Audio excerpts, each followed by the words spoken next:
two, one, two, three.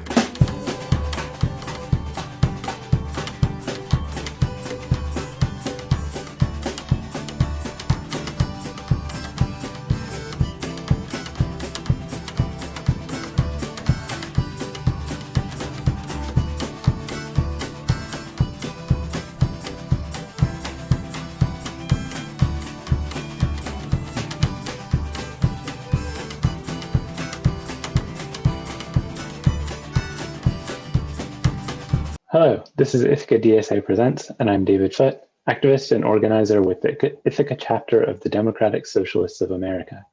We're speaking today with Suzy Lee, who is an immigration researcher and assistant professor at Binghamton University in the Human Development Department. So we're here today to talk about immigration. You've studied and written about this topic extensively, not just the data, what's out there, but people's opinions about it, how it connects to labor and policy, and a lot of things that really help to frame what is talked about or what isn't. So can you tell us, first of all, what is the conventional wisdom today? What opinions or viewpoints on immigration do we see in this country? And how does this connect to research? I guess I'll start by saying, well, I'll answer the first question. What is the conventional viewpoint on immigration? When I write about it, I represent it as what the news media, and I think maybe often in conversations with other people I've picked up. And I think that conventional viewpoint is one that says that the problems that we have with immigration policy in the United States, so I guess I'll be speaking from the perspective of socialists who might have a human rights sort of critique of what's going on with immigration in the United States, right? But the problems that we have with immigration policy in the United States, the repression of immigrants, that all of these things are a function of racism in America, or the nativism of an American working class, of the white working class is often how it's presented, right? And that our politicians, when they pass legislation that further represses immigrants, when they implement policies that cage children, all of these things, that they're responding to a movement or a public demand for this sorts of behavior, right? And that's driven by a nativist group, that there's some majority, a silent majority sometimes it's called, but sometimes it's assumed to be a much more vocal majority, right? That this is what the Trump Republicans want, and that even when there isn't a Trump in office, that our politicians have to take their demands and their wishes into account, and that's why we see the immigration policy that we have in our country. And then your second question was, what does the research show about this position? And I think that it doesn't actually take that much scratching under the surface to find out that this is incorrect, right? That there is no, I won't say that there is no nativist right wing. We know that we've seen plenty of evidence for the existence of this sort of movement in the United States, but I think that it's represented as being more powerful than it is. And when you actually have rigorous surveys that kind of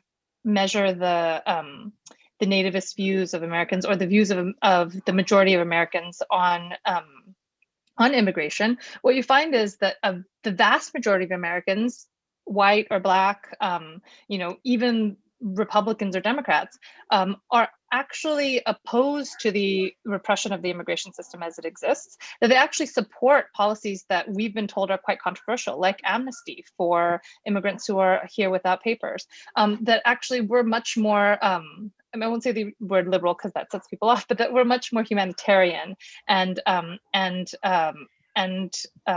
open towards immigration, or at least the extension of human rights to immigrants, than our public discourse would, or the media and the public discourse would have us believe. Yeah, so in approaching this topic, the article that was, I think, the basis for us wanting to schedule this interview was titled "The Case for Open Borders," which to me is a very intriguing option as we move towards thinking about justice, thinking about amnesty, thinking about treating people as they should be treated. So what do you mean by open borders, and can you lay out for us the case for opening them? Sure.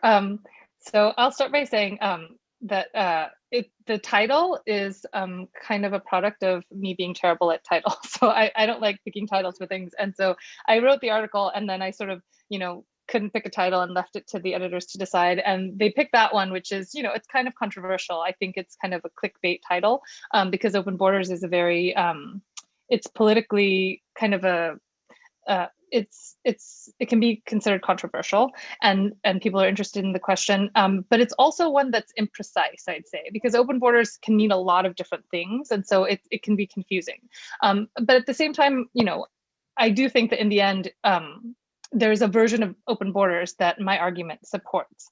And what I'll say is the case for open borders, that I'm supporting is not the case for open borders that is like what the Koch brothers or what conservative libertarians might support, which is where we allow as many immigrants who might want to come in, but we refuse to extend them the same rights that citizens have, right? So we allow them to come in as guest workers, and we don't make any restrictions on this. Millions of guest workers can enter, but none of them can expect citizenship rights or labor rights or to be able to participate in our political process or to expect to build lives here, right? So that version of open borders is not the case that I'm making.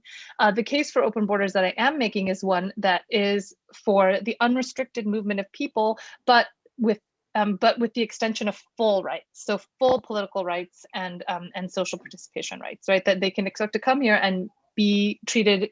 It's essentially the case for abolishing the distinction between American citizens and foreigners, between Native American. So Native American doesn't sound right, but in immigration research, when we talk about natives, we're talking about people who were born in the United States. So native-born Americans versus foreign-born Americans, right? That we make no distinction among workers based on where they were born or what their citizenship may be. So the case for, and that's arguably a much more radical vision of what we mean when we say open borders, and it's certainly a more socialist one. And I think that it's also one that can be controversial even among socialists because, and I can talk a little bit about that, but I think it's a position that needs to be defended. And my defense of it is based on actually what having a distinction between immigrant workers and foreign workers, or immigrant workers and native born workers, does to the working class, right? That it's an arbitrary and it's an arbitrary distinction in terms of the structure of the class itself and class power, and it's one that is very harmful to solidarity. It's ripe for exploitation by capitalists who are trying to undermine working class movements. It sows division, and it weakens the working class. Now, I won't argue that it's the only reason that the working class is weak in the United States. There are many reasons, but I think that the immigrant native distinction is a very important cause for its weakness. And so I think that that's the reason. I mean, the article goes in much more depth about all these different things, but I think at the core, that's what this is about. That it's about making sure that if the working class is going to revive itself, it needs to get rid of that distinction. Before we address some of the modern standpoints and contradictions that you've mentioned, talking a little bit about the historical context, the ways that immigration has been increased or limited based on both political and economic factors. You referenced the quota system, and I've found it interesting the way that immigration limitations or expansions have really shaped US history and US identity. So can you tell us, when does the government decide to open up the borders and when does it not? Understanding that, I think, actually goes back to this thing that I said about working class power and the strength of the working class, and it kind of goes back to your first question, actually, about what are the prevailing or the what do people think what's the conventional view on immigration? Because I actually think that this myth of the conventional view that we took down is actually part of this. It's very key to understanding this whole process, right? That we think that borders get closed because people are nativist and racist and don't want other people in, and that's what's driving all of this stuff. So we would imagine that if we look historically, that the closing and opening of borders should reflect kind of, nativist sentiment, the waxing and waning of it, right? So when Americans are more xenophobic, then you would have more closed borders. When we're less xenophobic, we should have more open borders, something like this, right? But that's actually not the patterns that we see. What we see are patterns that are much more closely tied to the needs of capital, right? So so how important are immigrant workers to the projects, the growth, economic development plans of American capitalists? And so so it's actually the case that before the turn of the 20th century, so around 1900, although that's not a precise date, but around between like 1880 to 1920 is when we saw a big shift in immigration policy from what was actually quite open before. So I would say in migration in the 17th and 18th century was quite open, 19th century quite open, and then the 20th century is really the moment, at the beginning of the 20th century is really the moment when we start to see a restriction. The way I write it is that before the 20th century, what we had was an assumption of that in immigration law, you could assume that a person would be admitted to the United States. So there would have to be specific reasons why someone wouldn't be admitted, but most people could assume that they could get in. Whereas in the 20th century and now, what we have is the assumption of restriction, or that you won't be admitted unless you have a special reason to be admitted, right? So you need to have so I don't know how many of your readers are going to be familiar with immigration law, but if you've ever sort of had any run-ins with it, and you have to qualify under certain categories, right? You either have to have a job here, or you have to have family members who are going to support you here, or you're a refugee, but you have to have a specific reason for coming. Whereas before the 20th century, it was the opposite. You could come if you wanted, and then you had to have a specific reason to be excluded. And so that shift happens at the beginning of the 20th century, and there are lots of reasons why the U.S. was open. Some of it has to do with our settler colonialism, right? I don't know if you would exactly call it immigration, what happened in the 17th and 18th century, right? At the early parts of that time, it was more like you're trying to get as many white people here to take over the land as possible, but it was migration, we could put it that way, right? And migrants who came during this period could not only expect to be admitted, but they could be expected to receive political rights pretty quickly, right? That they would be able to have citizenship rights and the rights to vote without having to worry too much about being able to get those things. So the change that happens at the turn of the 20th century is that capital, so the need for immigrants declines, right? So before the 20th century, so particularly in the 19th century, so if we say early on in American history, we needed settlers, and that's why we had this open immigration or open migration regime.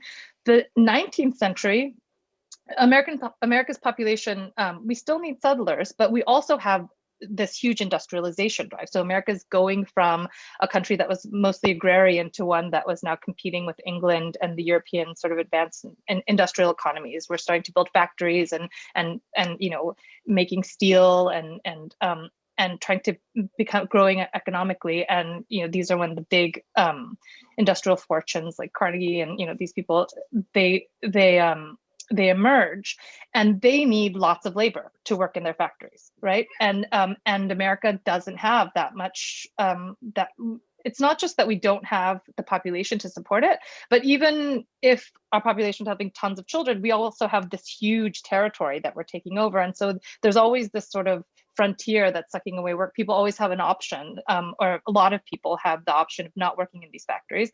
And factories are, I'm sure some of your audience is familiar with this, but we know what factories were like at the in the 19th century. They're not great now, but they're pretty terrible back then too. So it's not a choice that people would have made.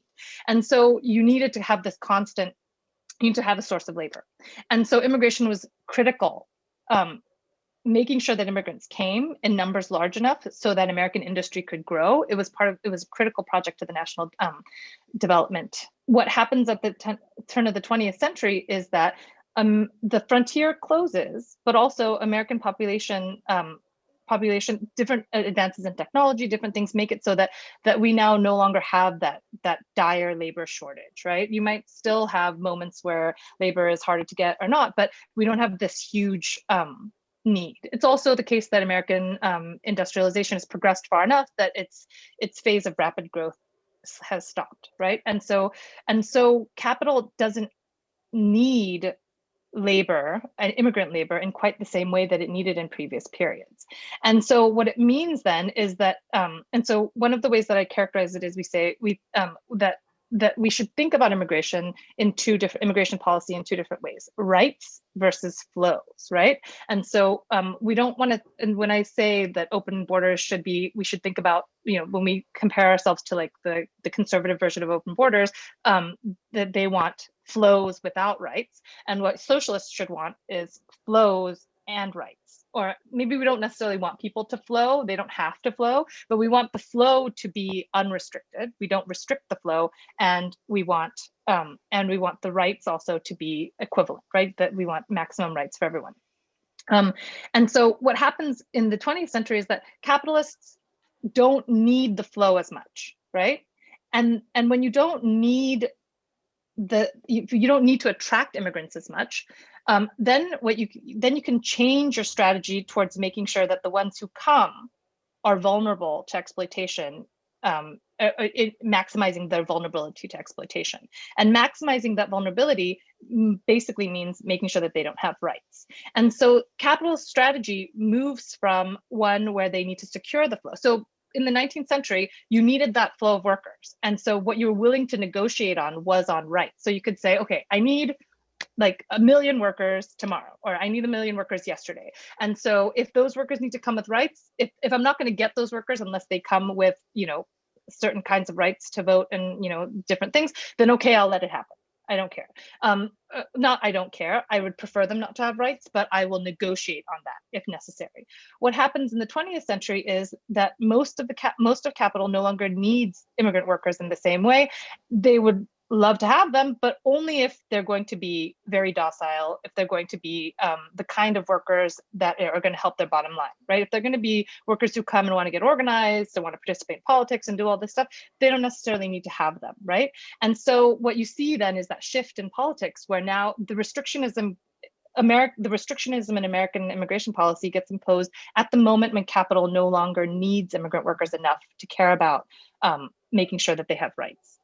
And the reason that then you can also impose restrictions is that, if you come illegally or if you don't have rights, then so if you have a regime of restrictions so that only some people can get in, it slows the flow, but immigrants might also come illegally, but immigrants who come illegally definitely don't have rights, right? And so all of those things that come with restriction, it doesn't necessarily mean that we have a smaller flow, but it means that restriction makes it possible for immigrants to be made more vulnerable. And this is what we see that happens, at the change in American policy. Yeah, that was something that I definitely picked up, that I've heard for a few decades, ever since I came into political consciousness, that this argument that allowing increased immigration would result in job losses. So it focuses on that ability of people to move across the border, not at all even on their rights once they've arrived. And I think that you've identified the ways that the policy on the left focuses on the rights, but concedes something in the process. And there was a quote from your article that I really appreciated. It said, "Examining working class nativism to address the problem of immigration is useful, though not because the working class is the cause of the repression of immigrants, but because working class mobilization is necessary to stopping it." So can you talk a little bit about the connection between immigration policies and the need to fight for the rights of all workers? That quote kind of flows from what I said about capital being the place where we need to look to understand why we have a restrictionist regime, but also why there are human rights violations in relation to immigration. So the thing about capital is, and I'm sure your listeners know this, but the thing about capital is, there is only one force in society that has the power to put limits on what capital does, right? To force capital to change its behaviors, right? And that's not, it's not immigrant rights groups, right? Which is unfortunate, right? As immigrants as a proportion of American society, they're too small, and immigrants rights groups don't control the levers that will make it so that capital will respond, right? The way that capital responds is that we have to hit their bottom line, right? And hitting their bottom line, sometimes you could do it with boycotts and that sort of stuff, but the only sort of the most effective tool that we have seen so far in the era of capitalism is labor organizing, right? That labor, because they can withdraw, that workers, because they can withdraw their labor and basically bring production to a halt, can make capital do things that it doesn't want to do, that it's really the only force, right? And so what it means is if we have a problem with, and so if we say that immigration law, violations in human rights and immigration, that all of those things are actually not about what American workers want, but about what capital wants, right? Or, it's all of those things are not about racist Americans, let's say. It's not about racist Americans, it's not about nativists or xenophobic Americans, but it's actually about what capital prefers, right? Then the only way that we can stop it from happening is by stopping capital from getting what it wants. And the only way, again, that we know to stop capital from getting what it wants is labor organizing, right? And so that's sort of the key that's important to it. The other, so it's sort of like I would say it might be a vicious circle or a virtuous cycle. I think maybe we're caught in a vicious cycle, but what we want to end up is moving into a virtuous cycle, because the thing is, to make immigrant human rights improve, we need to get labor organized. The problem is, and we need to get labor organized in order, we need to get labor strong enough, but also to care enough about immigration so that they can use that strength to force capital to, or to kind of fight capital on the question of immigration and win. Now, it becomes a virtuous or vicious cycle because part of the ability of labor to have the strength to do that has to do with immigrants, right? And the reason, and this is another part of this is another section in the article that I talk about, which is that immigrant workers aren't just a part of the working class, and that's why we need to do that. That's why we need to protect their rights. Immigrant workers tend to be in places that are strategically important for labor and for capital, and that places where the struggle between capital and labor is important. And the reason I say that is because part of the reason why the labor movement is so weak in the United States, some of it you could blame on, union organizers not being effective, this and that, right? But one of the reasons is just because of neoliberal globalization, right? That so much of our economy has changed. So many of our jobs can be offshored, right? Can be sent abroad. That labor can strike and maybe win that single battle, but they end up losing the war because then the jobs get sent to another country where labor is more docile, right? Or labor costs are cheaper. That we've seen this happen over and over and over again in the neoliberal period. And what that means then, so it means that labor overall is weak, but there are certain sectors in our economy where it's not possible to offshore that work as easily, right? And those are the sectors where labor still has some leverage, right? Where striking really still can make a difference, right? And those sectors, and the very reason that makes it so that capital can't export those jobs also means that those are the sectors where immigration is most likely to happen, right? Because they still want those jobs to be cheap, right? They still want to pay as little for that labor as possible, right? And so what that means is that they try to fill those jobs with cheap workers, and immigrant workers are, because of their vulnerability, right? Because of all the things I said before that makes them more exploitable are cheaper workers. And so what you'll find if you look at American in our labor sector is that those sorts of sectors where labor is hard to offshore, so service work, agricultural work, which is obviously tied to the land, so you can't really send farming to another, you can't offshore our farming. I mean, you can import food, but you can't offshore the farming that we do.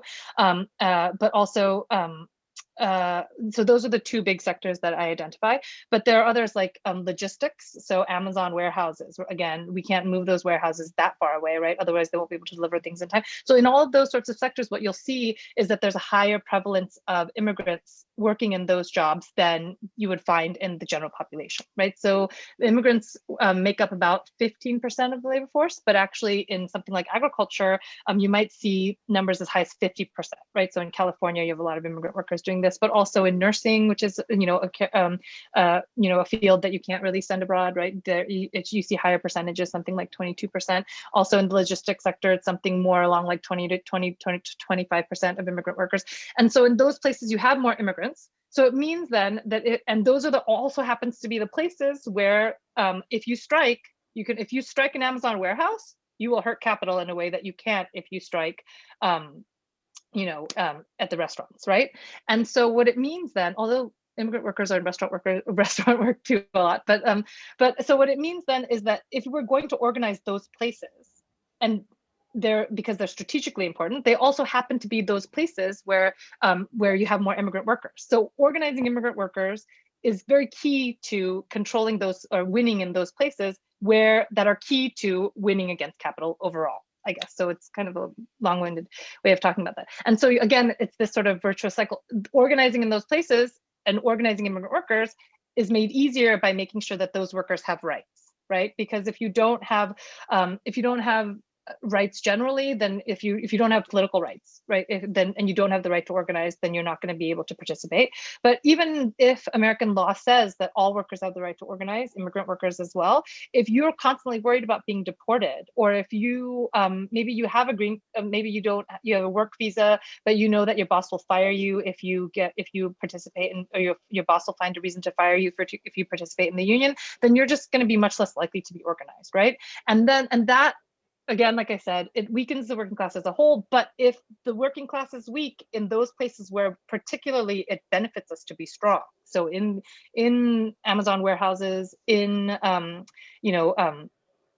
agriculture, in these places where it might make a difference to organize, then that's sort of deadly for the working class, right? And so that's something that we have to keep in mind, that immigrants, the rights of immigrants, it's not just a humanitarian issue, but it's actually a strategically vital one. Okay. Would you like to give just a quick final statement about what you see as the most important next step for immigration and worker empowerment? I'd say we should just keep an eye on what's happening with the immigration legislation. On the first day of the inauguration, Biden announced this major immigration reform, and today the bill actually was sent to Congress, and it's asking for a lot of stuff. But it's also, and in some ways it's a progress from the Obama era, which was still problematic.